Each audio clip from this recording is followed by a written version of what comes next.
Hello, what up guys? How you doing, people of the internet? Hope you guys are all well. Welcome to a new episode here today of the FIFA 21 Ultimate Team Road to Glory.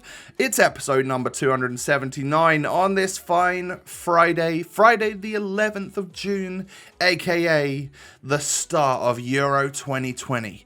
We've been waiting a while. I mean, considering it is June 2021 and it's still called Euro 2020, the pandemic kind of screwed us a bit. We missed out on a summer of football, of course. Well, even more than that. But we have now got, hopefully, what will be a nice, fun few weeks of the Euros. I hope you guys enjoy them. Come on, England. I'm obviously English, and I'd like my team to win.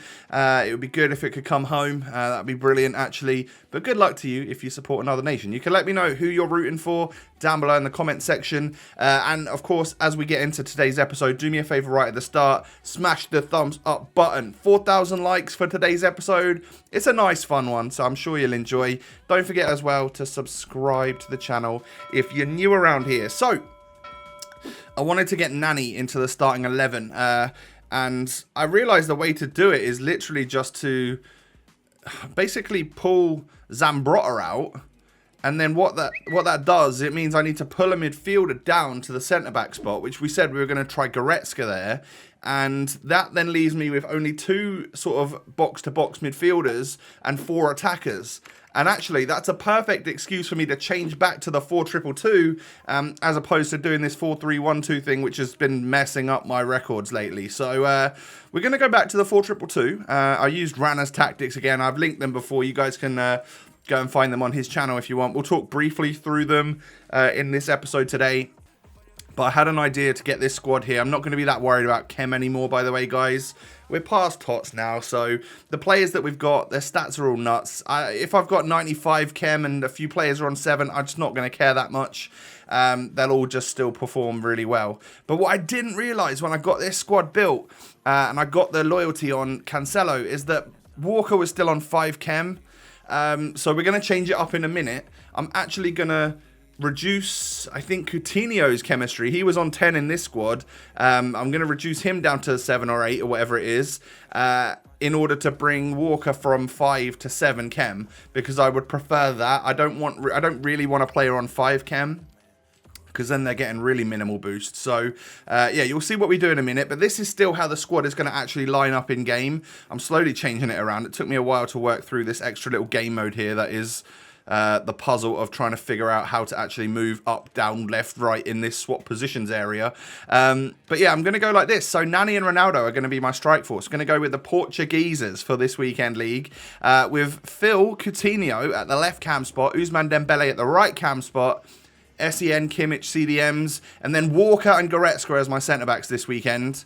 Yes, full-backs at centre-back. We're even going with a centre-mid at centre-back today, so I don't know if you consider that ratty or not, but that's what we're going to be doing. And I figured that if I just went ahead and bought the striker to centre-forward card, I could bring Coutinho down to cam, start in a 4-5-1, and then pretty much exactly the same chemistry links. The only difference being Walker goes from 5 chem to 7 chem, and Coutinho drops from full chem down to 7.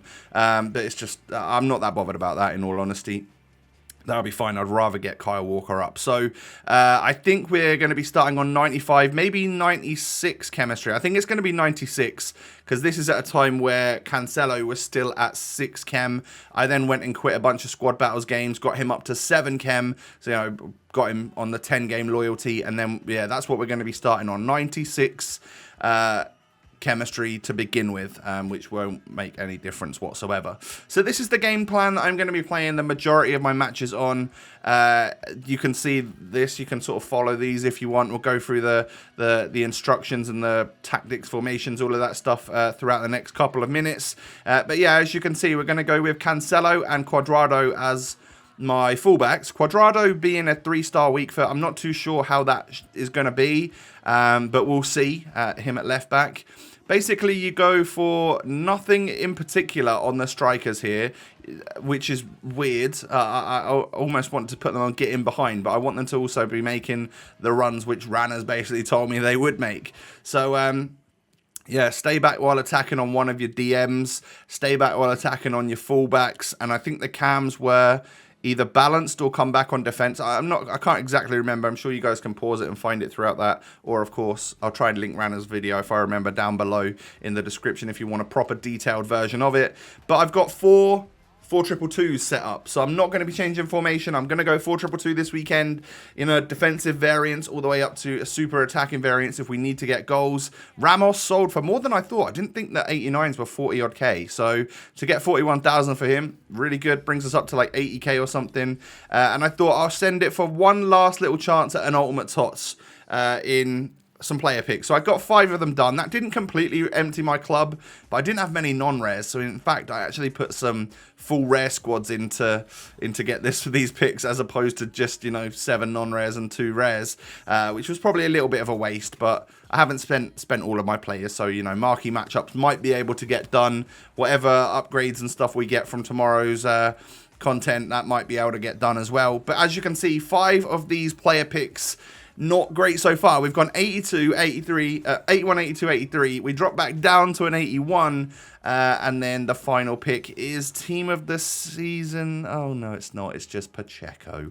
Yeah, unfortunately, we don't get an Ultimate Tots from those 5 picks. But I've seen people do a couple of hundred and not get a Tots out of that. So I wasn't exactly hoping or expecting to get much. I was hoping, but just not expecting. So then I did this. So this is where we might potentially run into a little bit of an issue. Going to get rid of Cecilia already again. I don't know what it is about him. He just ends up going to an SBC. Sorry, pal. I'm just not that bothered about him. I think we've got so many crazy super subs. He was an okay card to get, but he's like 60k if I wanted to buy him back in blue. And Oblak and a bunch of other stuff that we had in the club for another 90 plus Tots Deluxe. Now, I'm recording this an hour before the Thursday night content comes out, so I don't know whether we've had the guaranteed Ultimate Tots or what.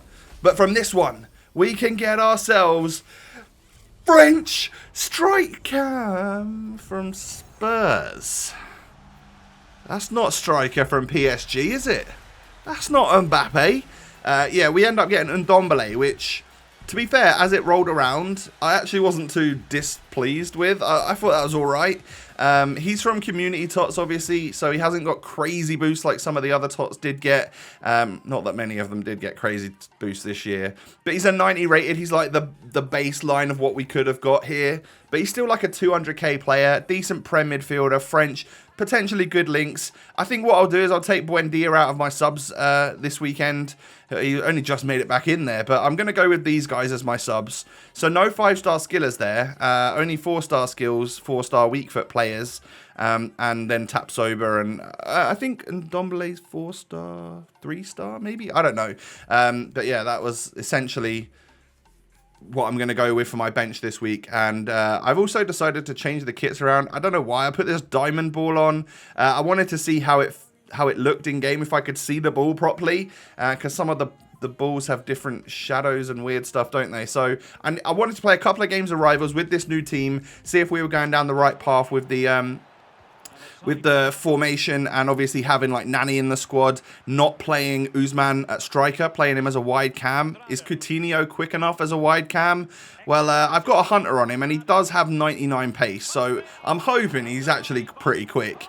I also decided to put a Hunter on Nani instead of one that boosted his like reactions or dribbling and stuff, like, agility or balance or whatever it was, because he's quite low in a couple of stats. So I wanted to just maybe make him as quick as possible with the best finishing possible, rather than worry too much about his balance. And we'll see how that makes him feel in game, He sort of got the first goal, but it ended up getting blocked by the keeper and going in off the defender. So it was a dodgy goal to score, but we'll sort of count it as Nani's. And then in this game right here, it was 1-0 and I had quite a lot of chances, but I was just knocking on the door. I couldn't quite get the goals. And then Carrasco whips a ball in. I brought Carrasco on. I want to make a little bit more use out of him. Bit of a fun player in my opinion. I do like him quite a lot off the subs bench. And we end up getting a Ronaldo header. And then Ousmane Dembele obviously spots a nice over-the-top through ball to Cristiano, who can smash that one nicely on the bounce to get me a 3-0 victory. This guy pushes through here, and I really rushed the goalkeeper, which I shouldn't have done. But actually, it made him sort of nervous and force something, which didn't end up working out for him. So I get a 3-0 victory. So we were a little bit mismatched. He was a, effectively, if he might be a Division 2 player at 1995 skill rating, and we're at 2166, so that's quite a difference there, about 150 odd. And we get 770 points from the first game. That's nearly 2 games of the weekend league, which is good. And what I have noticed is that the rivals points are not going up anywhere near as much as what they used to. It used to be like 14 or 15k. Now it's like late 12,000s, maybe just into the 13,000. So if you can play a couple of games a weekend, a couple of games of rivals and get some decent points before your weekend league games, you can pretty much secure rank 1 quite easily nowadays, as you would expect in the latter stages of FIFA. You guys will obviously find out later tonight what the content is, the Festival of Football. Hopefully it's good. Hopefully it's something that makes us still want to keep playing the game. I've got a feeling that for the next 4 weeks or so, however long the Euros is, I might just try and enjoy the Euros a little bit more, guys. I hope you don't mind if there's, it all depends on the level of content. If there's crazy tons, then yeah, you can expect some more of them double uploads to happen. But like, I know that the football's going to be starting at like 2 p.m, 5 p.m, and 8 p.m. And so those 8 p.m. double uploads on sometimes a Wednesday and then on a Sunday, I think I might skip them for a bit. It will allow me to just enter like summer mode a little bit more, where we don't necessarily play the game as much as we have been. Not that we've been super grinding it, but we can just relax a little bit more in the summer and enjoy some of the SBCs and stuff, and just play our weekend league for our red picks and packs and stuff like that. But there may not be, I don't know why I'm saying this, because there may be double uploads, but I'm just sort of letting you know that I do plan to enjoy the Euros, and obviously if it's going to clash with an 8 p.m. like Euros match starting, then a double upload is maybe not the most smart thing to do. So I think at the moment we can plan on daily and then maybe the odd double upload if there's like a cool guaranteed pack or something. But we have no idea. Like, the content seems to have gone like that throughout TOTS. So if it keeps going in that direction, there's not going to be a whole bunch to do anyway. So I've just completely glossed over that match right there. It was a very tough game against someone who we messaged each other in a very civil manner after the game, which is so weird. Because it's normally just toxicity, isn't it? But yeah, he said GG's. He asked me where I finished recently. This was a guy that was Elite 3/Elite 2. So I felt that he was a good player. And I think I did really well to get a 2-2 draw against him. That was a solid game of FIFA. And we're up to like 1,200 rivals points, whereas we would be at 800 exactly from 2 games a weekend league. So we're a few hundred points ahead, only about 400 or so. So that's not enough to secure us rank 1 as of yet. But hopefully I'll have some games left after just going to Gold 3 in the weekend league, where I can just top up my rivals points early next week. So I've changed the kits for a second time in the episode. I've gone with the Brazil kit just because I packed it the other day and I thought, hey, we've got a lot of 5-star skillers in the team. Maybe we can be a little bit sort of, samba, nice, skillful football type being played. And then we're also going for the full-on It's Coming Home stadium of, I've got like a white seats and blue and red and, just England theme, basically. England tifos, the lot. Just because, obviously, I want my nation to do well.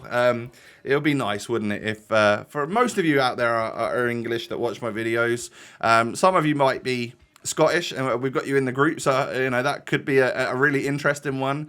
But yeah, let me know, like I said earlier, let me know down below what team you're rooting for in the Euros. I'm very curious to know.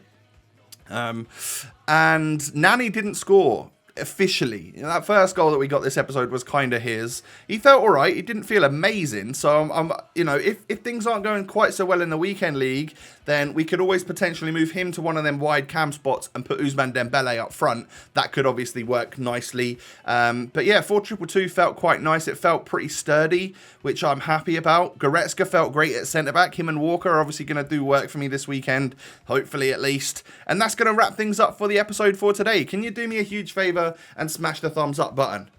Whew, 4,000 likes. I'm hot, I'm not gonna lie. It gets warm in the summer. It's like 25 degrees or something, and with all the electronics, it just gets warm in a FIFA creation studio. So yeah, I'm hot. I'm gonna put the AC back on again right now, after you guys have subscribed to the channel if you're new around here, and followed me on Twitter and Instagram, of which you can find those links down below in the description.